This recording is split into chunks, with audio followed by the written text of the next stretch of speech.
Olá a todos e a todas. Essa é a atividade final do grupo 6 da disciplina Princípios de Administração, ministrada pelo professor Júlio Facó no primeiro quadrimestre de 2022. Nessa atividade, nós falaremos sobre a empresa Geronson. Fundada em 1944, sofreu uma grande expansão na década de 70 e teve a sua falência decretada em 1º de junho de 99, com um passivo em valores à época de 65 milhões de reais. Seu fundador, Tirza Aronson, funda a empresa em 44, comercializando primeiramente casacos de pele. Só em 62 que inaugura sua primeira loja de eletrodomésticos com o famoso slogan: o inimigo número 1 dos preços altos. A sua forte expansão nos anos 70 ocorre primeiramente com a aquisição de um estoque de 500 fogões a gás da marca Paterno, e este se torna o modelo de negócios da empresa, adquirir uma grande quantidade de eletrodomésticos de um único fornecedor com desconto, pagando à vista, e mantendo estoque alto de produtos para revenda, repassando assim os preços baixos para seus clientes, tendo como sua principal vantagem competitiva, pelo menos no início, os preços em níveis inferiores aos seus concorrentes. A margem de lucro dela é baixa, mas com um imenso volume de vendas o negócio é rentável. A expansão ocorre em shopping centers, outras capitais como Rio de Janeiro, e ele se consolida na capital paulista, o que possibilita um bom gerenciamento do estoque físico entre as unidades. Além disso, a rede conta com forte anúncio em jornais, rádio e TV, com um grande apelo aos preços baixos.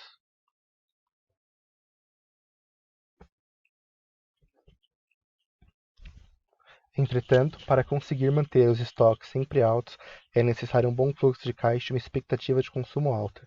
Sem essas duas variáveis, manter fornecedores pagos e estoques abastecidos requer aumento de dívida ou da redução da quantidade de produtos comprados, o que naturalmente diminuía o desconto adquirido com os fornecedores e impossibilitava a redução da margem tão agressiva, causando uma grande redução da sua principal vantagem competitiva e abrindo espaço para seus concorrentes como Casas Bahia, Ponto Frio, Lojas Americanas e Magazine Luiza.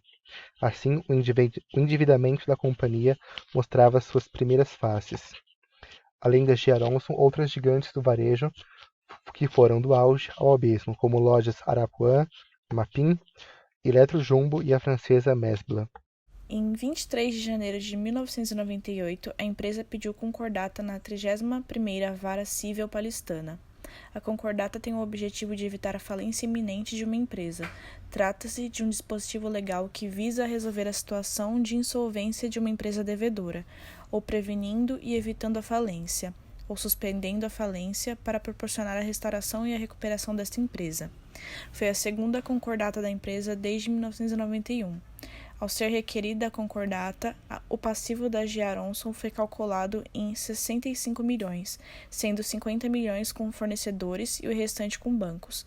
A Aronson requereu a concordata preventiva quando se comprometeu a pagar suas dívidas integralmente em 2 prestações anuais, sendo a primeira em janeiro de 99, e a primeira parcela não foi paga, então a juíza deu a Aronson prazo de 48 horas para depositar o dinheiro, cerca de 24 milhões, o que também não ocorreu. Sem condições de quitar o débito, dizia que aguardava naquele momento o dia da decretação da falência da empresa. Em maio de 99, sobraram apenas 6 lojas.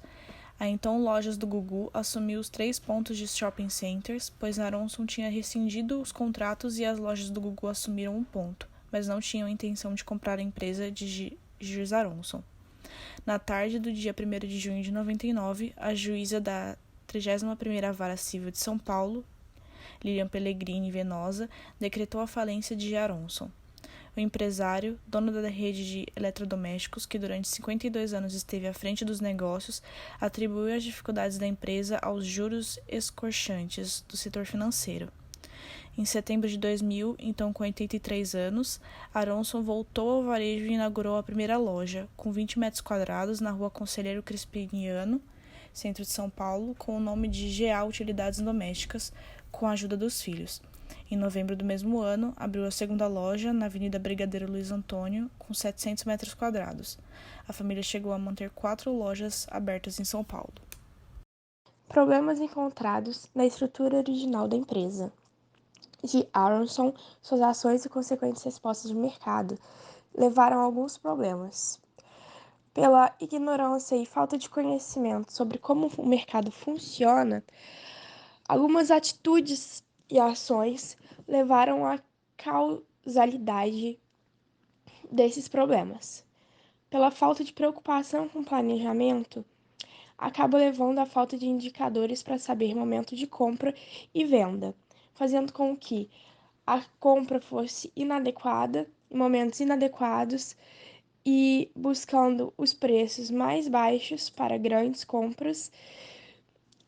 A compra sem controle e planejamento leva a um grande acúmulo de estoque.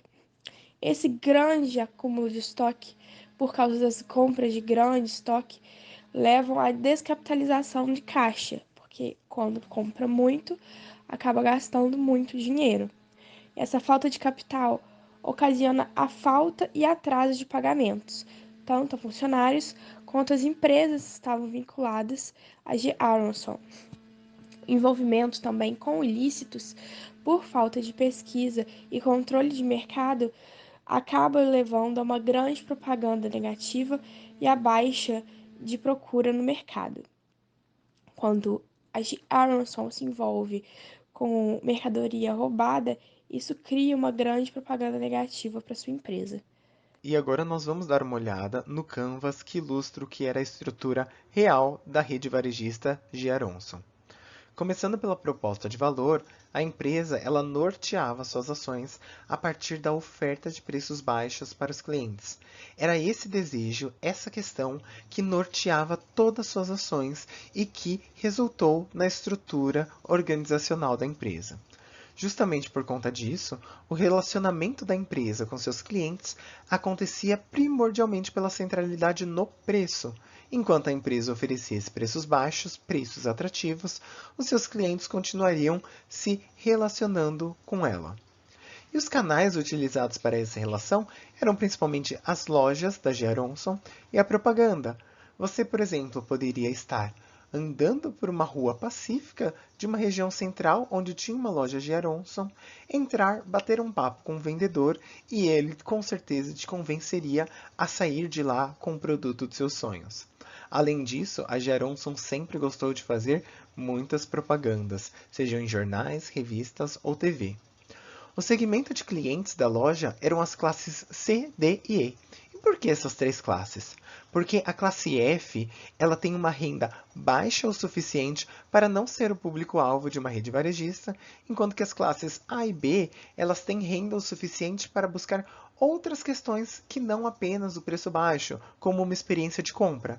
Então, a busca primordial apenas pelo preço, a centralidade no preço, seria encontrada principalmente nos clientes da classe C, D e E. Além disso, a G. Aronson ela tinha como principais fontes de receitas a venda de bens de consumo, ou seja, a venda dos produtos de suas lojas e o lucro obtido com essas vendas, e os juros de crediários. Na época, não era tão comum a venda parcelada como nós encontramos hoje. As parcelas, quando eram ofertadas, eram poucas, chamados de crediários, porque era um crédito que a loja estava te dando, e sempre incidiria juros sobre esse crediário. Então, esses juros também eram uma fonte de receita da empresa. Um dia, numa operação rápida e precisa, já! E assim G. Aronson liquida a máfia dos preços altos para você comprar a nova linha Philco Hitachi de TV em cores e o mais avançado videocassete do país. É um show de som e imagem. Compre a nova linha Philco Hitachi em G. Aronson, o inimigo número 1 dos preços altos. Começando por estrutura de custos, a gente tem a propaganda, recursos humanos e manutenção. A manutenção seria todo o gasto com a manutenção geral da empresa. Então, das instalações internas, das instalações onde ficam o grande estoque que ele tinha, das lojas e etc. Questão de recursos humanos, pagamento dos funcionários, né? O custo com os funcionários da empresa. E propaganda. Ele fazia muita propaganda, o G. Aronson, ele é conhecido como o rei do varejo, fazia propaganda em revista, jornal, televisão, na própria fachada das lojas, chamando as pessoas para entrar. E, e nessa estrutura de custos a gente acabou analisando e vendo que faltava um custo com a parte administrativa da empresa que não tinha. O G. Aronson ele só queria saber de vender, vender e colocar o preço baixo como proposta de valor e mais nada. E a gente analisando acabou concluindo que faltou esse gasto com a questão administrativa. Questão de parcerias-chave, a empresa ela negociava com fornecedores e fabricantes, né, para comprar os produtos. E a questão dos fornecedores não tem problema, não é tudo que dá para comprar de fabricante, mas você precisa conhecer o seu fornecedor, você precisa confiar nele e conhecer a procedência dele e dos produtos. Tem até um caso que o G. Aronson comprou de um fornecedor que vendeu produto roubado das Casas Bahia para ele e ele não ficou sabendo. Ele não sabia que era produto roubado e isso deu um tremendo processo para ele. Depois ele acabou sendo absolvido, mas teve isso daí. Então é preciso conhecer os seus fornecedores. Questão de atividade-chave seria a venda de bens de consumo, que é como o dinheiro entra e faz girar a loja, só com a venda de bens de consumo da G. Aronson. E recursos-chave, temos lojas de rua, que ele tinha bastante, lojas de shopping, que ele acabou adquirindo depois. E a questão do grande estoque, que a gente deixou em vermelho porque foi o que quebrou a G. Aronson. Numa época de recessão, numa época de crise, ele ficou com os estoques e a gente achou. E isso foi o que quebrou a empresa. Então a gente não acha legal ter grande estoque como recurso-chave. Por isso que o grupo colocou em vermelho. Em eletrodomésticos, G. Aronson é imbatível nos preços baixos. Em G. Aronson, você compra toda a linha Arno pelo menor preço à vista ou em até 3 pagamentos. G. Aronson, o inimigo número 1 dos preços altos. A partir do que o Lucas disse, a gente entendeu que ter como recurso-chave um estoque volumoso, grande, que garantisse baixos preços, não era uma estratégia inteligente, uma vez que era necessário descapitalizar muito a empresa para conseguir ter esses estoques volumosos e assim podendo correr o risco, que foi o que aconteceu, de falência, uma vez que a empresa perderia a sua capacidade de honrar com seus compromissos financeiros. Então a gente entende que o melhor a ser feito na época era uma estratégia mais inteligente com os fornecedores, uma vez que o interessante era que o G. Aronson conseguisse negociar com seus fornecedores contratos, garantindo uma compra de grandes quantidades e com um preço também mais baixo. Assim, ele não precisava descapitalizar a empresa numa quantidade absurda, como ocorria, e garantia a confiabilidade para o fornecedor, então conseguiria também os preços acessíveis para conseguir vender para seus segmentos como cliente, que seriam a classe C, D e E. Além disso, a proposta de valor a gente achou muito rasa, com apenas a ideia de preços baixos, ao G. Aronson, inimigo dos preços altos. A gente entendeu que o interessante era aumentar essas propostas para que fizesse com que o público ganhasse mais atratividade pelo negócio, dando mais confiabilidade, mostrando qualidade nos produtos. Assim, o relacionamento da empresa para com o cliente ia ser uma garantia de um custo-benefício maior, uma vez que ele conseguiria entregar um produto com um preço baixo e com confiabilidade, com longevidade no que estava sendo vendido.